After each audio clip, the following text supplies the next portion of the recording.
Live, and I am just waiting for the lovely Dufflyn Lammers to join.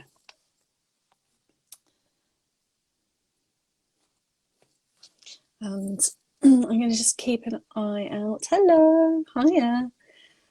Oh, hello everyone. So yeah, just waiting for the lovely Dufflyn Lammers to join to talk to us about love, relationships, self-love. Hey, Dufflyn's joined. Hi, darling. I've just sent you a linky thing. There we go. A linky thing. So technical. I've just accepted it. Well, I've tried to accept it. Accept. Tried to accept it, Dufflyn. Dufflyn is unable to join. Sorry about this, guys. I'll send you another one, love.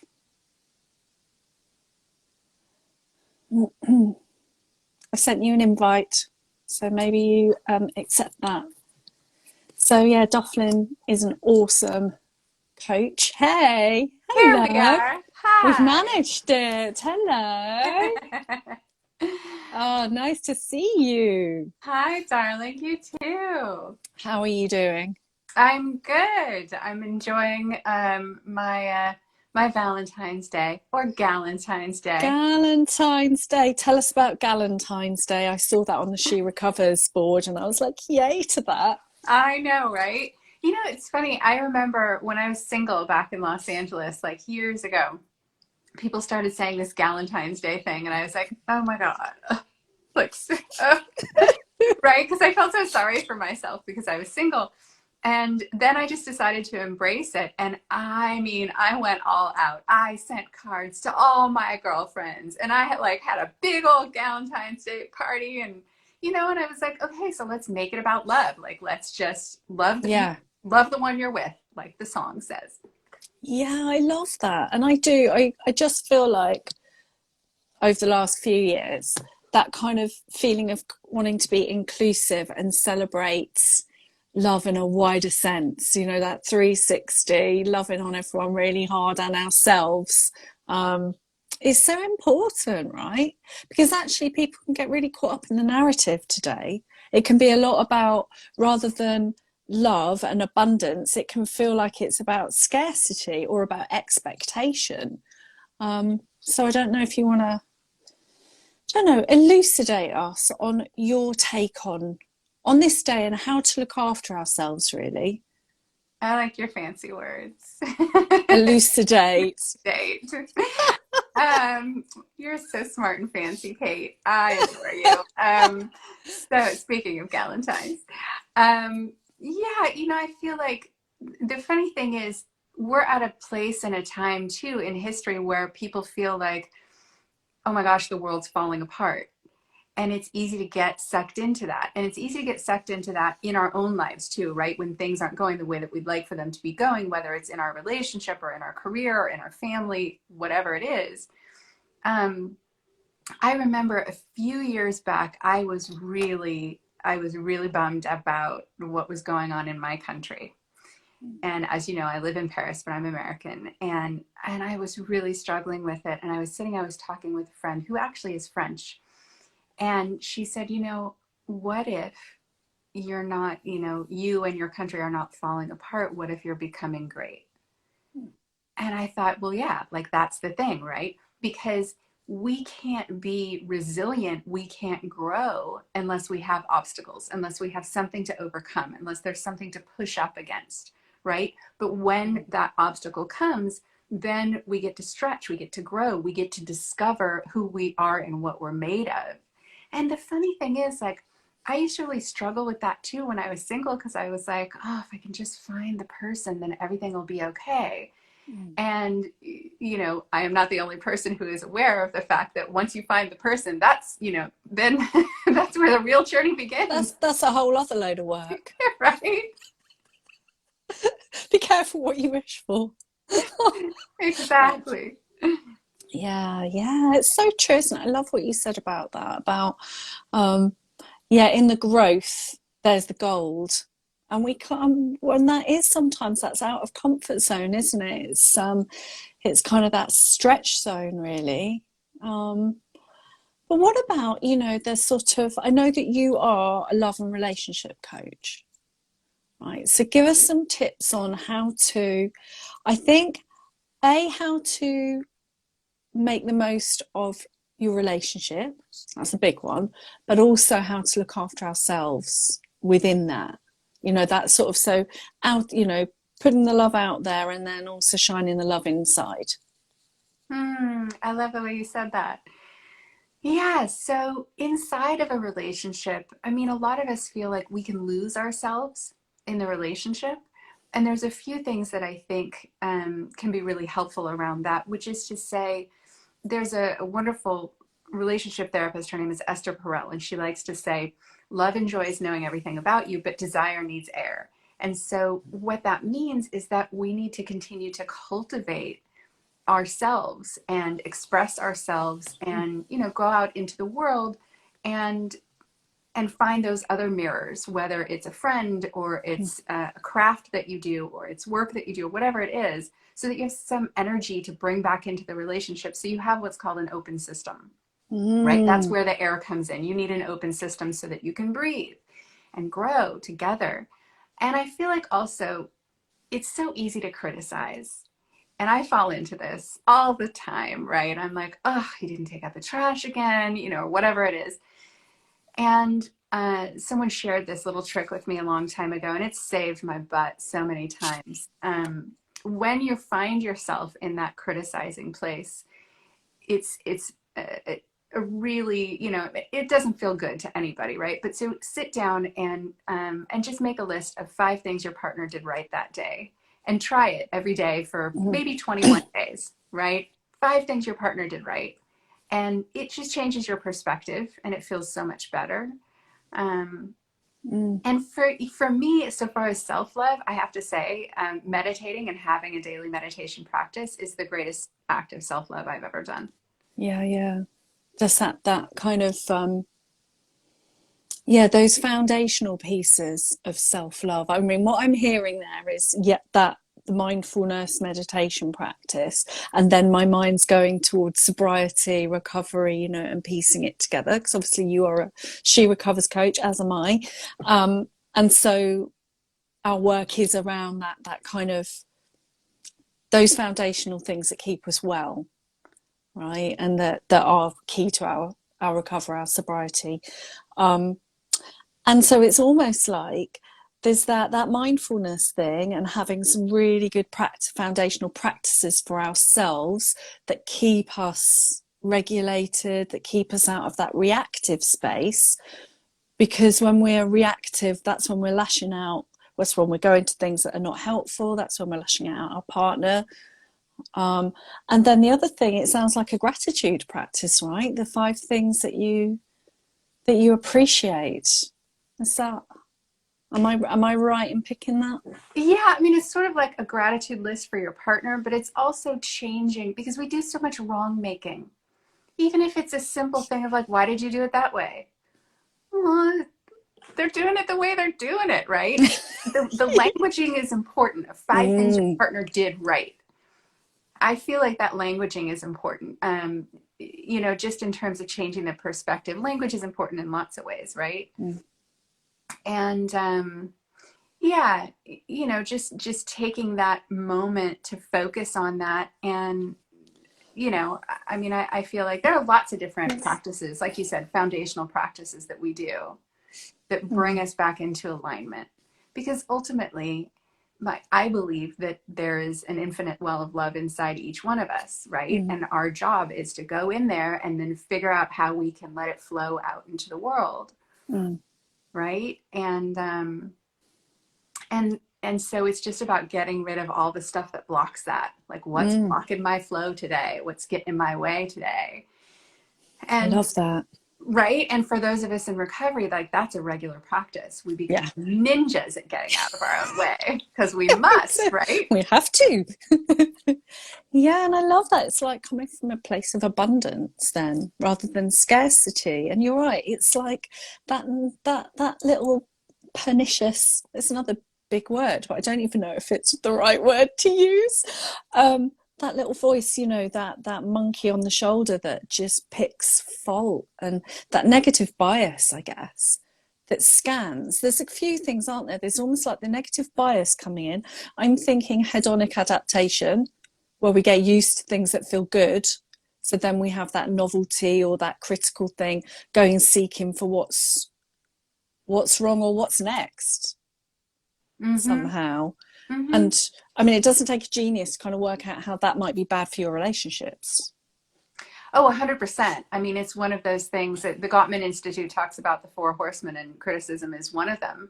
Mm. You know, there are certain things that are just relationship killers, but it's also the inner critic, right? We're also criticizing ourselves constantly. Mm. And how productive is that really? You know, for me, not so much. Mm. I do a lot better when I'm sweet to myself. Yeah. How are you sweet to yourself? Give us your top tips of being sweet to you. Oh, I love that. So one thing that every good coach has a coach, and one thing that my coach, her name is Kim O'Kelly Lee, taught me was that when I make a mistake, to just notice it and say, "Oh, Dufflyn, aren't you cute? You're so adorable. I love you." Right? And Mm. just change that voice in my head, right? It feels so good as I'm saying that, you know, like Mm. it feels so good. To just adore myself the way that I would adore a little child who spilled the milk. Yeah. That's it. That's my number one thing. You know, that's my number one Mm. thing. And I think too, for me, embodiment has been a really big part of self-love, and making it an action. You know, like I talked about the meditation practice, like sitting down every day, doing my meditation practice and putting myself first Mm. before I go out into the world. I give to me before I give to others. Mm. And with the embodiment thing, like not neglecting my physical self, just, you know, food and nourishment that's healthy for me, and consciously taking that in and giving to myself, and exercise and dance and breath work, and you know, Mm. planning those things. I did something this year which was a little bit different, and I got this from Tim Ferriss. He talks about doing a year in review, right? So you do your year in review and you see what felt good to you during the year, and then you schedule it. So I scheduled one thing every month that's just for me, right? That nobody else Love has to join that. me. I'm going to go do my thing that makes me feel sparkly. Oh, I love that. Year in review. I really like that. And then getting intentional and scheduling. Because I think sometimes I don't know if, I know that I don't always join up the dots, especially if I'm not sort of slowing down, being present, being intentional. So it might be my mind might fleetingly go to, oh, yeah, that was good. But I won't necessarily integrate it, sit on it, and then go, right, that bad boy is going in the calendar. That's going in the diary, like as a, you know, before work, before. So that's the other thing. Like, so I often do things like if I've got the time, I'll fit it in. You know, there are certain things that I do, like yoga, like that I love, you know, that's one of my foundational practices. But it's those other things that can just get forgotten. And I love that idea of like self-love, self-care as a practice. Um, and it's almost like putting the stuff in the tank, because when we need it, it's there. You know, we've got it regularly, rather than an emergency reactive. Oh, I feel bad, so therefore I need to do something. It's like actually I'm keeping my levels up. Um, Yeah, you can't pour from an empty cup. no, and so often we do. Or like I think again, I think going back to early sobriety for me, I think that it was much more reactive. It was like that learning. So I'd be like, oh, I don't even know what feels good, first of all. Then it was like, oh, I'm getting an idea, but I tend to do that when I get a red flag. And then as we go through, getting, like you were saying, more intentional, having it more of a kind of a routine scaffold, almost a scaffold of well-being. Um, and all of that is self-love, right? All of that self-care, all of those good routines, those are evidence of us loving on ourselves. Because some people, I think, get caught up with that idea of self-talk. I've been thinking about this lately, and a real stumbling block, and it's like, well, I can't. I feel stupid if I say, look in the mirror and go, Kate, I love you. Or, you know, and I always think, well, you don't have to start there. If that's very confronting, just, I don't know, take a nap, buy lipstick, get yourself some fresh flowers. Those are all little bits of evidence building up. Yeah, little actions repeated over time, I think, can make a huge impact. Um, and I feel like too, you know, there's this thing about we learn to respond instead of reacting, and we can do that with ourselves too. Respond to the need instead of reacting to the behavior, whatever it is outside of ourselves. Like, what is it that you need? And beginning to ask ourselves that, as well as looking at, okay, this person is behaving how they're behaving. What's the need behind that? Yeah. Right. Yeah. And I have to say too, like, for what it's worth, I don't do self-care perfectly. You know what I'm saying? Like, for anybody who's listening, I fail at it all the time. Shock.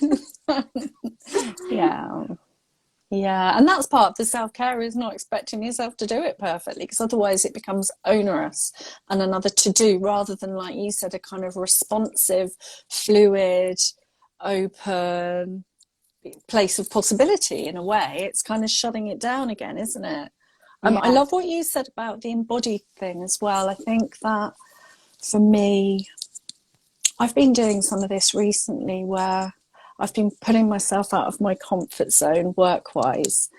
I think it's that sort of, you know, post-COVID thing, opening up, and I've felt really vulnerable.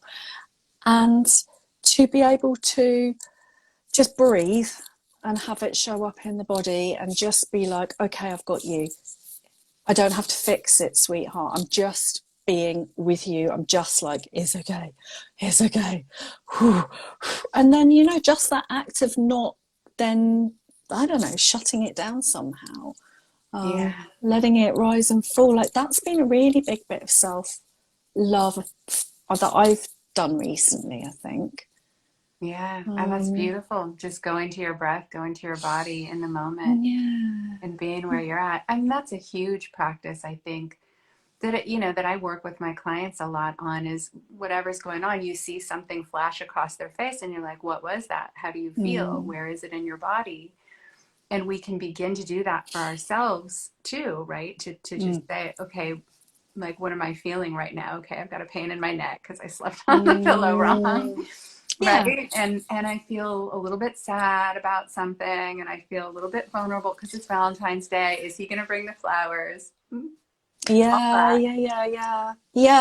And just have that, that kindness. It's, someone said, no, you've reminded me of the, when you said that, it's almost like that, a going back again full circle to that wider sense of connection, of that, the how we co-regulate with each other and ourselves, seeking out, hugging a pet, mammalian, that mammal connection, that you, me, us, we, you know. And I'm even thinking, like, if you're going around Valentine's Day, and I know there's some people in our community who are just like, oh man, today sucks because it reminds me of things that, you know, that I haven't got or something. And I do think it's that, I think so much, you know, those kind of micro connections that we can have with just other human beings, smiling, talking, picking up the phone, chatting to a friend, and just making sure there's that connection coming in, right? Yeah. Connection is what it's all about. And honestly, I think that that's something that we could have anytime that we decide to take the risk to have it. And like you said, co-regulation, it's actually much quicker than trying to manage stuff yourself to call a friend. It's much more effective, much quicker. Like, so reaching out for help it's not, like, for me anyway, it's not optional. It's a kind of a necessity. Yeah. And I just think, you know, after the sort of thinking about the wider sense again in terms of the pandemic, and the fact that, I don't know, things are pretty open in France right now, aren't they? Yeah, things are a lot better. I mean, it's everywhere. My partner just got over COVID. Mm, Yeah, I didn't catch it somehow miraculously. We had a big well fight done. about wearing masks in the house because I was like, I don't want to catch it. I have big things to do. I Yeah, can't happen. Sorry, I we'll be love masking. you, but no. I was total crazy face about it. Like I admit it. Mm, And so I think that the thing about the pandemic is it's given us all an opportunity to reevaluate our boundaries and how other people um, handle their boundaries and how can we manage that together, right? But yeah, in mm, France, I think we're over 90% vaccinated and life is back to normal. But on the yeah, other hand, like it's what's normal and yeah, the world has changed. The world is yeah.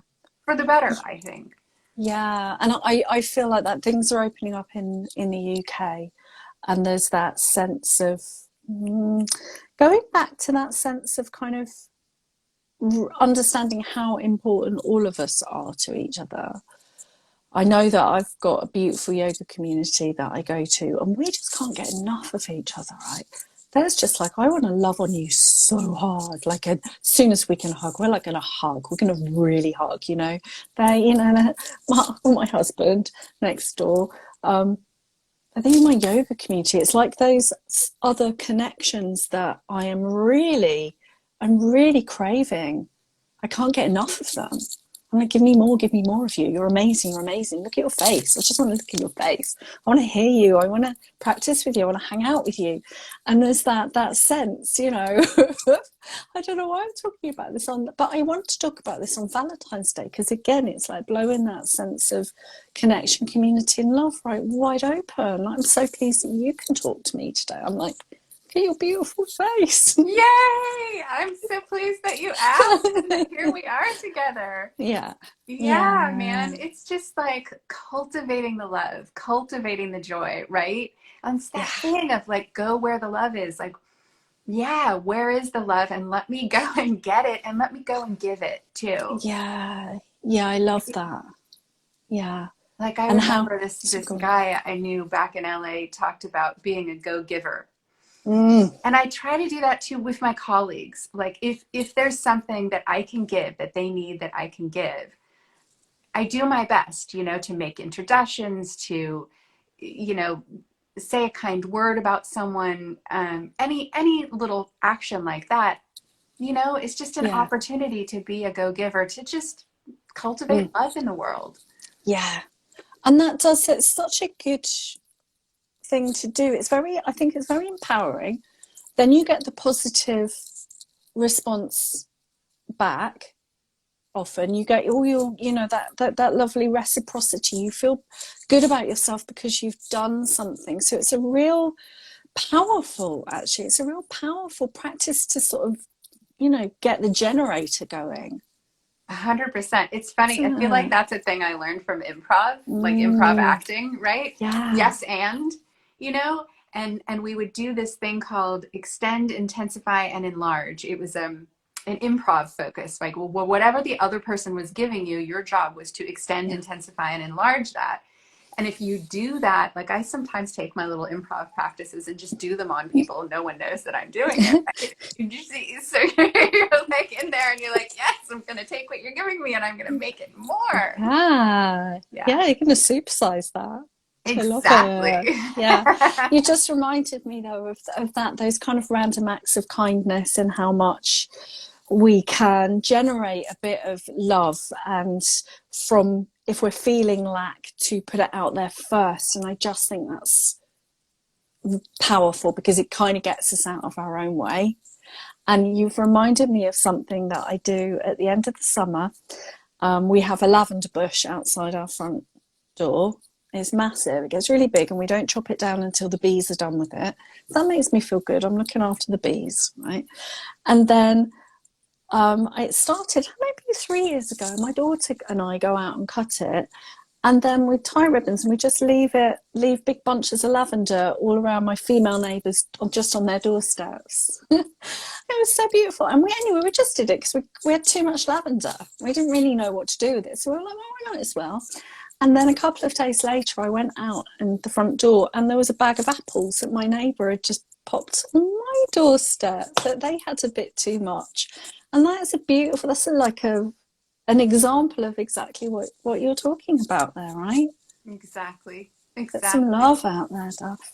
Put some love out So beautiful. there. That's so beautiful, Kate. Mm, And I can just see you doing it too. yeah. Like chopping around.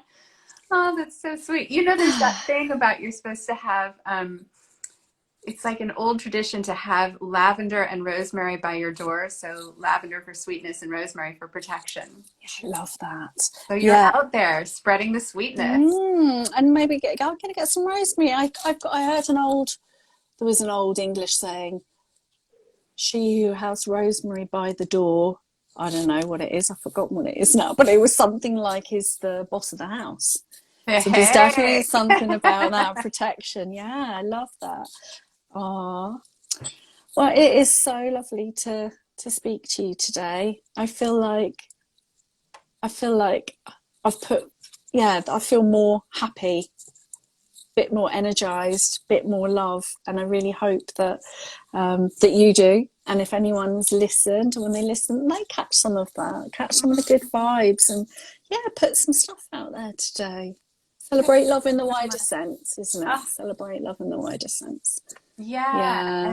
and it's like, and extend, intensify, and enlarge all the love that I'm going to Extend. take everything that you gave me and I'm going to take it to my workshop. I'm doing these free Valentine's Day workshops. I'm going to take it to my workshop with me, and then I'm just going to infuse it and I'm going to send it out to all the other ladies who are there with me. Oh, I love it. I'm going to do some of that in our community as well. Beautiful. I'm going to do that. All right, my love, lovely. Thank you for jumping on and making time to come and speak to me today. It's so lovely to see you. Yeah, I'd love to see you, Yay! sweetheart. Where can Happy people Galentine. find you? They can find you at Dufflyn Lammers. I'm on Instagram. It's just at Dufflyn. I'm like Rumpelstiltskin. If you can spell my name, you can find me. It's Dufflyn at Dufflyn. And my website is also dufflyn.com. So yeah, and there's all kinds of information on my Instagram if anybody wants to join the workshop. It's not until 6 o'clock Paris time, 5 o'clock London time. 5 o'clock tonight, so they Yeah. can find that on Instagram. Amazing. Yay. Fabulous. Yay! All Yay. right, my love. See you soon. Thank you, darling. Bisous. Bisous. Ciao. Bye.